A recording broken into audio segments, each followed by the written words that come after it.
उन्होंने पूछा है नैनो में सीएनजी कब लगवाओगे। अगर एक 90 सीसी 8 साल पुरानी स्कूटी को पटना से लद्दाख ले जाएं तो कितना खर्चा आएगा।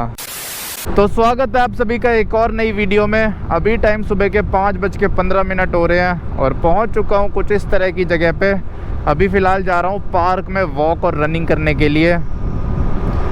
अभी के टाइम देख लो कितना ज़्यादा अंधेरा है और रोड्स बहुत ही ज़्यादा खाली हो रखे हैं।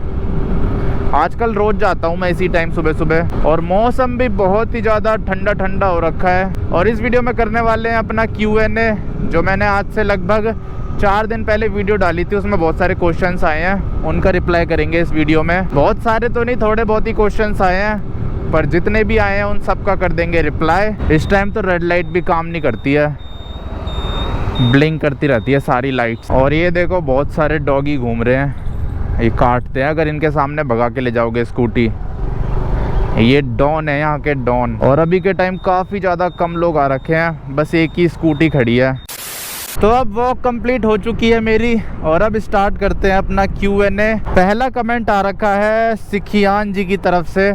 उन्होंने पूछा है मेरे पास भी स्कूटी है, मैं भी स्कूटी से मोटो व्लॉग करना चाहता हूँ लेकिन व्यूज़ नहीं आते, क्या करूँ। तो व्यूज़ आ जाएंगे धीरे धीरे, बस वीडियोस बनाते रहो। स्टार्टिंग में नहीं आते एकदम से, लेकिन बाद में चल के आ जाते हैं थोड़े थोड़े। वैसे व्यूज़ तो इतने ज़्यादा मेरे भी नहीं आते स्कूटी वाली वीडियोस में, पर किसी किसी में आ जाते हैं, तो वही ये वीडियोस बनाते रहो। अब बढ़ते हैं अपने अगले कमेंट की तरफ। अगला कमेंट आ रखा है अरुण कुमार जी का। उन्होंने पूछा है आपकी जुपिटर लंबे रूट में कितना माइलेज देती है। तो लंबे रूट में मेरी जुपिटर दे देती है 60 के आसपास माइलेज, प्लेन हाईवेज पे। पहाड़ों में थोड़ा कम देती होगी, पहाड़ों में मेरे ख्याल से 45 के आसपास दे देती होगी, 45-50। अगला कमेंट आ रखा है डब गेमर 0001 का। उन्होंने पूछा आपकी स्पेक्स की पावर कितनी है। तो पावर वैसे मेरे को याद तो है नहीं अच्छे से, पर मेरे ख्याल से एक -2 है और एक -4 है शायद। एक वाली आँख तो मेरी बहुत ज़्यादा कमज़ोर है, दूसरी वाली थोड़ी ठीक है, राइट साइड वाली, जिसकी वजह से मेरे को चश्मा पहनना पड़ता है, तब जाके मेरे को दुनिया ठीक दिखती है। बिना चश्मे के मेरे को दुनिया 240p में दिखती है और चश्मा पहन के दिखती है 1080p 60 fps या फिर 4K 60 fps में। अगला कमेंट लेते हैं प्रतीक मलिक जी का। उन्होंने पूछा है भाई TVS 110 cc को चढ़ाई या अपहिल में हैवी पिलियन के साथ कैसे चढ़ाएं, इसकी कोई ट्रिक बताओ। तो इसकी कोई ट्रिक है ही नहीं, क्योंकि इस स्कूटी में थोड़ी पावर कम है, 110 cc है। ऊपर से अपहिल जब बहुत ज़्यादा होता है और पीछे पिलियन भी होता है, वो भी हैवी, तो स्कूटी में जान ज़्यादा लगती है, धीरे धीरे करके ही चढ़ती है वो। ऐसी कोई ट्रिक नहीं है जिसको लगा के आप फटाफट चढ़ जाओगे। आपको ऐसे ही धीरे धीरे ताकत लगा के चढ़ना पड़ेगा पहाड़ों में। स्कूटियों का ना मेरे को एक यही नुकसान लगता है, इनमें गियर्स नहीं होते, तो जिसकी वजह से चढ़ाई में इनमें ज़्यादा रेस दे के देनी पड़ती है। बाइक्स में तो गियर होते हैं, तो पहला गियर डालो और हल्की सी रेस में चढ़ जाती है, चाहे कितनी भी चढ़ाई हो। इसमें चढ़ाई ज़्यादा होगी तो आपको रेस ज़्यादा देनी पड़ेगी, ज़्यादा पावर लगती है इंजन पे, और इसी की वजह से पहाड़ों में बहुत ही ज़्यादा माइलेज कम हो जाती है। तो इसीलिए आपको ऐसे ही चढ़ाना पड़ेगा, इसकी कोई ट्रिक नहीं है। या तो फिर 125 cc की स्कूटी खरीद लो, उसमें आपको थोड़ी पावर ज़्यादा मिल जाती है, जैसे एंटॉर्क हो गई, एक्सेस 125 हो गई। और इनका एक और कमेंट आ रखा है प्रतीक मलिक जी का। उन्होंने लिखा है स्कूटर की जो रियर ब्रेक्स है ना, उनको दबाने पे आवाज़ आती है, इसका कोई सोल्यूशन बताओ, कैसे रिजॉल्व करें इसको। और उसके अलावा उन्होंने पूछा है नेट सीट का प्राइस बताओ। ये जो नेट सीट मैंने अपनी स्कूटी में लगवा रखी है, तो ये नेट सीट मैंने मेरे ख्याल से 100-150 रुपये में लगवाई थी। और ब्रेक का इशू तो मेरे को पता नहीं है कैसे रिजॉल्व करें, वो तो मैकेनिक ही बता पाएगा। तो इसीलिए मैकेनिक को दिखा दो या तो TVS के सर्विस सेंटर पे दिखा दो। अगला कमेंट लेते हैं राय गराज जी का। उन्होंने 3 क्वेश्चंस पूछे हैं। पहला क्वेश्चन कौन से स्टैंडर्ड में हो, मतलब क्लास में। तो मैंने ग्रेजुएशन कर रखी है, क्लास में तो मैं बहुत पहले ही चला गया। दूसरा उन्होंने लिखा है मम्मी पापा से मिलाओ। तो मम्मी पापा से मिलाऊंगा कभी बाद में। वैसे तो मैंने वीडियोस में दिखा रखा है, अभी जब मैं नैनो लेके गया था गांव अपने, तब दिखाया था मैंने वीडियोस में। और तीसरा उन्होंने लिखा है लव फ्रॉम नासिक महाराष्ट्र। तो बहुत बहुत धन्यवाद। Love from Delhi. अब बढ़ते हैं अपने अगले कमेंट की तरफ। अगला कमेंट आ रखा है साइको मीमर जी का। उन्होंने पूछा है भाई नैनो कितने में ली, कौन सा मॉडल है, कितने का एवरेज देती है। तो नैनो मैंने लगभग 60-65 हज़ार रुपये की खरीदी थी।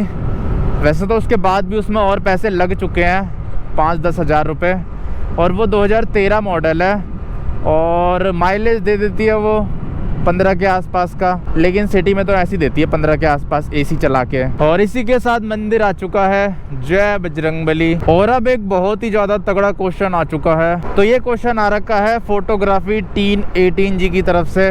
उन्होंने पूछा है नैनो में CNG कब लगवाओगे। वैसे तो बहुत सारे क्वेश्चंस पूछे हैं, तो पहला क्वेश्चन ये है उनका कि नैनो में CNG कब लगवाओगे।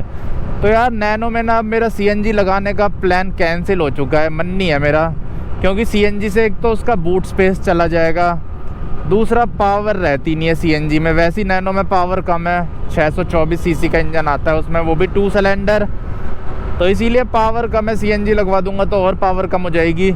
ऊपर से CNG लगाने में भी ना बहुत झंझट रहता है, कई लोग ढंग से लगा नहीं पाते, फिर गाड़ी और ज़्यादा ख़राब हो जाती है।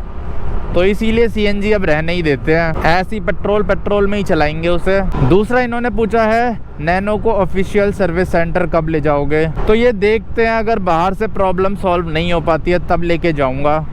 अभी तो फ़िलहाल मैं उसे बाहर भी नहीं दिखा रहा हूँ, कहीं भी नहीं दिखा रहा हूँ, बस ऐसे ही चलाए जा रहा हूँ।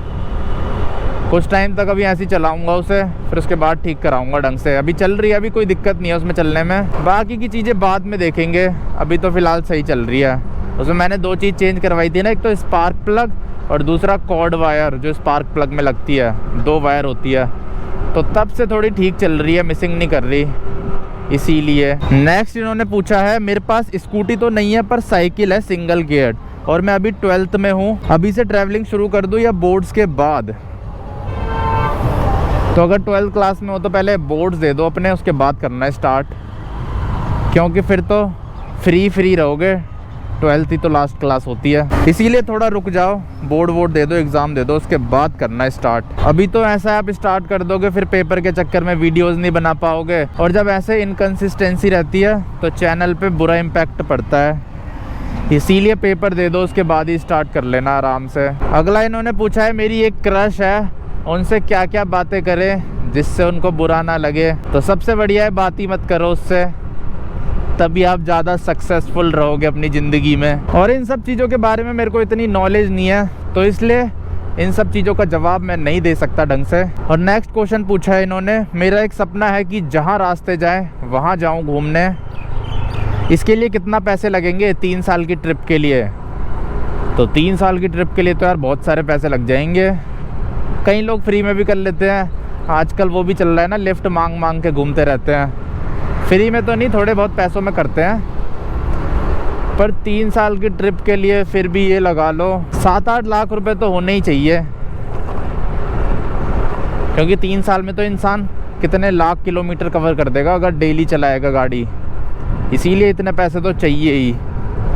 और बाकी वो आपकी गाड़ी पे भी डिपेंड करता है, पर अगर ऐसे स्कूटी छोटी बाइक से करोगे तो इतने पैसे में हो जाएगा 3 साल का ट्रिप। अच्छा, अगला कमेंट इन्होंने पूछा है अगर एक 90 सीसी 8 साल पुरानी स्कूटी को पटना से लद्दाख ले जाएं तो कितना खर्चा आएगा। पटना से लद्दाख कितना किलोमीटर है ये तो देखना पड़ेगा साइड में रोक के। सबसे पहले हम डालेंगे लद्दाख की लोकेशन, फिर स्टार्टिंग पॉइंट डालेंगे पटना। ओ भाई 1914 किलोमीटर है, मोटा मोटा 2000 किलोमीटर लगा लो, बहुत ही ज़्यादा दूर है यार। अब कैलकुलेटर खोलते हैं, 2000 किलोमीटर को डिवाइड करेंगे, 90 सीसी की स्कूटी दे देगी माइलेज मेरे ख्याल से 50 की माइलेज मान लेते हैं, तो आपका 40 लीटर तेल लगेगा। 40 को इंटू करेंगे 96 से, तो लगभग 4000 रुपये का तो आपका पेट्रोल लगेगा पटना से लद्दाख जाने का, और वो भी सिर्फ जाने का, वापस आने का और जोड़ लो 4000 रुपये, तो 8000 रुपये का तेल लगेगा आने जाने में। 10,000 मान लो, 10,000 तो हो गया पेट्रोल। फिर जाने में कितना टाइम लगेगा, अगर एक दिन में आप 250 किलोमीटर चलाओगे 90 सीसी के हिसाब से 250 किलोमीटर ठीक है एक दिन के, 1 2 3 4 5 6 7 8, तो आपको 8 दिन लगेंगे लद्दाख पहुंचने में। फिर बीच में 1-2 दिन आप घूमोगे भी, तो 10 दिन लगा लो, और 10 दिन के होटल के 10,000 रुपये लगा लो, 10 नहीं 15,000 रुपये लगा लो। 10 दिन जाने में लगेंगे, फिर 10 दिन वापस आने में भी लगेंगे, तो दोनों जगह के 20,000 30,000 लगा लो। 30,000 हो गए होटल के, 10,000 हो गए पेट्रोल के, तो कितने हो गए? 40,000 तो ये हो गए, बाकी खाने का और जोड़ लेना। अगला इन्होंने पूछा है आप काम क्या करते हो यूट्यूब के अलावा? तो यूट्यूब के अलावा मैं कुछ नहीं करता, टाइम पास करता हूँ घर में बैठ के। यूट्यूब के अलावा ना मैं पार्ट टाइम जॉब कर लेता हूँ शाम के टाइम, फिटनेस ट्रेनर की, उसका मैंने कोर्स कर रखा है ना, तो वही कर लेता हूँ, उसके अलावा कुछ नहीं करता। अगला इन्होंने पूछा है नैनो में अलॉयज़ कब लगाओगे? तो अलॉयज़ लगाने का अभी तो फ़िलहाल कोई प्लान नहीं है नैनो में। अगला इन्होंने पूछा है अकेले घूमने की हिम्मत कैसे लाएं? मतलब कभी भी वो सिटी से बाहर नहीं गए हैं अकेले, तो कैसे हिम्मत लाएं अकेले घूमने की? तो अकेले घूमने की हिम्मत ऐसे आती है कि पहली बार आपको ऐसे डरते डरते जाना पड़ेगा अकेले कहीं दूर घूमने के लिए। फिर जब एक बार आप चले जाओगे फिर आपको आदत हो जाएगी, फिर आपको इतना डर नहीं लगेगा। लेकिन जब आप पहली बार जाओगे ना तो डर लगेगा ही, और डर के साथ ही आपको जाना पड़ेगा पहली बार। अगला इन्होंने लिखा है रिसेंटली आपको देखना स्टार्ट किया लेकिन अब मज़ा आ रहा है, तो बहुत बहुत धन्यवाद मेरी वीडियोस देखने के लिए। अगला इन्होंने पूछा है रोड पे व्लॉगिंग करते हुए मैंने लोगों पे वो मार दिया ट्राइपॉड, तो केस से कैसे बचे? तो उनको सॉरी बोल दो और केस से बच जाओ। अगला इन्होंने पूछा है इंस्टा आईडी देना प्लीज़। तो मेरी इंस्टा आईडी है द कार्तिक रावत, स्क्रीन पे दिख रही होगी आपको। बहुत सारे क्वेश्चन पूछ लिया यार इन्होंने तो। चाय या कॉफ़ी? तो मेरे को कॉफ़ी पसंद है, चाय मैं पीता नहीं हूँ बचपन से। कॉफ़ी पी लेता हूँ कभी कभी दूध में डाल के, उससे टेस्ट ठीक हो जाता है ना दूध का। लेकिन चाय नहीं पीता। चाय कभी कभी पीता हूँ, जब घूमने चले जाता हूँ ना तब पी लेता हूँ चाय, पर वैसे नहीं पीता क्योंकि चाय पीने से काले हो जाते हैं, इसीलिए मैं चाय नहीं पीता। अगला इन्होंने लिख रखा है जय श्री राम, तो जय श्री राम। और अगला इन्होंने लिखा है आपकी स्कूटी में सीएनजी कैसे आ गया? लास्ट वीडियो के मुताबिक पूछ रहा हूँ, जो आपने कहा था वो मैंने गलती से बोल दिया था, स्कूटी कार की जगह स्कूटी निकल जाता है ना। और लास्ट उन्होंने पूछा है आप डेली पार्क में क्या करने जाते हो? तो पार्क में मैं जाता हूँ रनिंग करने के लिए, एक्सरसाइज करने के लिए। वैसे तो मैं जिम भी जाता हूँ और पार्क में भी जाता हूँ। जिम में जाता हूँ मैं फिज़िकल हेल्थ के लिए, और पार्क में जाता हूँ मैं फिज़िकल प्लस मेंटल हेल्थ के लिए, क्योंकि ऐसे पार्क में चारों तरफ हरे भरे पेड़ होते हैं ना, जिनको देख के बहुत ही ज़्यादा दिमाग रिलैक्स हो जाता है। तो बस यही सारे क्वेश्चंस हैं जो आ रखे हैं मेरी Q&A वाली वीडियो में। अब स्कूटी को लेके चलते हैं घर। अभी यहाँ रुक रखा हूँ ये अमूल की दुकान पे, यहाँ से वो ले लेते हैं एक लस्सी, मीठी लस्सी। तो फाइनली अब पहुँच चुका हूँ मैं अपने घर के पास वाले एरिया में। ये देख लो कितने ज़्यादा सुंदर सुंदर पेड़ हैं इधर। अब जाऊँगा सीधा घर जाके खाऊँगा खाना। आज संडे है तो घर में बने होंगे पराठे आलू के।